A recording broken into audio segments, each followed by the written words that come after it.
Sulle polemiche in atto a Nuoro sulla potatura degli alberi con la tecnica della capitozzatura interviene la Confimprenditori con una nota firmata dal direttore regionale Gianfranco Seddone, che da un lato difende la professionalità e l'operato della ditta che sta eseguendo i lavori e dall'altro ricorda come in questi anni a più riprese i cittadini abbiano chiesto all'amministrazione comunale interventi di potatura degli alberi. Il taglio tanto criticato può sembrare eccessivo, ma permette alla pianta di rigenerarsi a primavera, rifiorendo a cespuglio, oltre a portare un beneficio importante alla stessa, scrive nella nota il direttore Seddone. Più volte tante famiglie hanno protestato contro l'altezza degli alberi che portavano all'oscurità a causa della loro crescita a dismisura a ridosso delle abitazioni.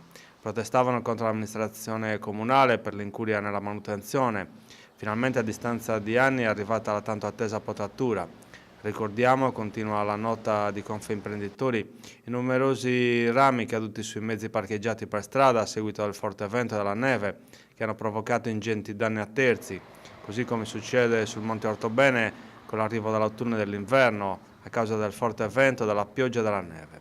L'impresa che esegue i lavori nelle vie della città merita un plauso, così come gli è stato riconosciuto a Porto Scuso dal GAL delle Baronie, dove ha eseguito gli stessi lavori.